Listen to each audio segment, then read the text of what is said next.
Assalamualaikum Ustaz. Assalamualaikum. Saya ingin bertanya perihal jodoh Ustaz. Jodoh lagi. Saya sekarang berusia 26 tahun.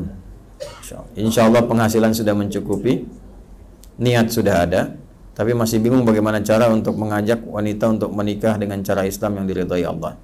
Karena saya cuma laki-laki akhir zaman.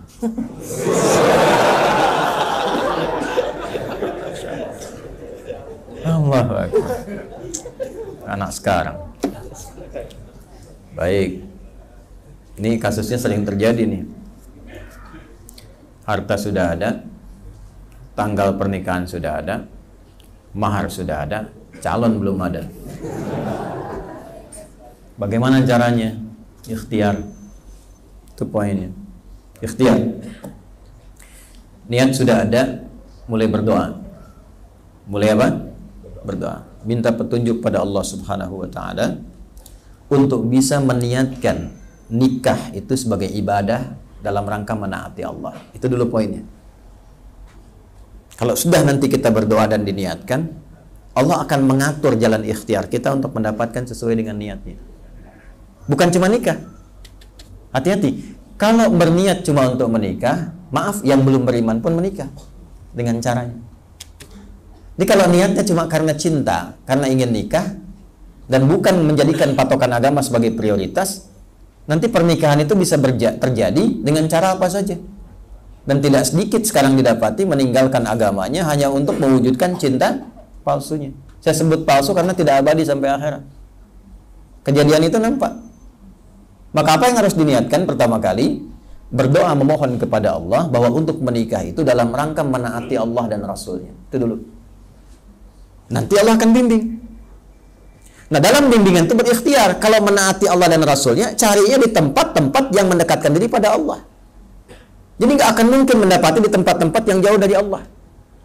Maka antum mulai mendekati tempat-tempat itu. Majlis ilmu, ke masjid, lihat. Itu akan didorong. Dan akan suasana-suasana nanti akan ditemukan oleh Allah Subhanahu wa taala. Boleh jadi nanti nggak usah malu kalau mencari itu, nggak usah malu. Ya, tanya-tanya pada teman-teman misalnya. Ya. Di pesantren-pesantren masuk silaturahim dengan kiainya, pesantren ahli Quran. Sampaikan seperti Anda berani menuliskannya, sampaikan. Saya alhamdulillah Pak, usia 26 tahun. Masya Allah, harta cukup, penghasilan ada. Izin Pak Kiai, apa di antara 1000 santriwati ini kira-kira ada yang cocok dengan saya? Masya Allah, adik 26 tahun, luar biasa. Berapa juz?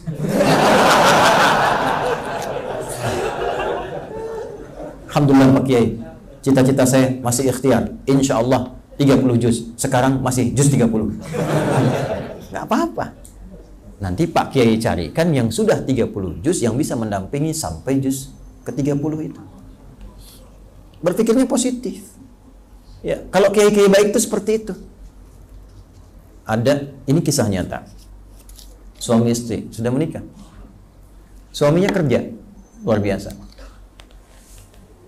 Satu kali izin untuk i'tikaf, menghafal Quran. Saya percepatlah. Setelah i'tikaf itu, nah ini bisa ya. Antum kan dalam setahun kalau masih aktif cuti kan kadang-kadang ada berapa hari itu? Ya, 14 hari ya kurang lebih ya. Bisa nggak antum tempatkan itu 10 harinya khusus akhir Ramadan? Minta cutinya pasin. Supaya bisa i'tikaf. Itu niat betul tuh. Nah ini diniatkan. Setelah itu selesai i'tikaf, singkatnya hafal 3 juz. Dia menyimpulkan pada dirinya, Allah, aku kemana saja 10 hari bisa 3 juz. Sedangkan puluhan tahun aku hidup dalam kesibukan. Dan tidak meninggalkan pekerjaan, tetap kerja, dan Masya Allah, hafal 3 juz. Maka apa yang dilakukan? Mulai sejak itu dia menata dirinya untuk hafal Quran 30 juz. Istrinya mensponsori. Ya, sponsor dengan waktu, dengan tenaga, dan mensupport. Masya Allah, Abi katanya, ayo, Mama juga pengen ikutan gitu kan. Kompak tuh dua-duanya. Maka setoran, dengar setoran, sampai khatam 30 juz. Suami itu. Begitu bahagianya luar biasa, Masya Allah. Istrinya semangati lagi, Bi, kalau bisa itu dapat sanad, supaya betul-betul hafalannya itu lebih bagus lagi. Maka dia semangat lagi, sampai setoran, sampai dapat sanad. Satu kali, ketika sedang beres-beres, suami sedang di rumah, sedang iseng buka pakaian di rumahnya. Ketika dia merapikan, dia penasaran, ada di laci itu kertas yang menyempil. Begitu dibuka lacinya, dia buka, dia lihat ternyata istrinya sudah hafal Quran 7 riwayat. Tapi disembunyikan untuk menghormati suaminya. Jadi kalau Allah sudah berkehendak itu, Allah akan kirimkan dengan jalan-jalan yang terbaik, bahkan lewat istri yang seperti itu luar biasa.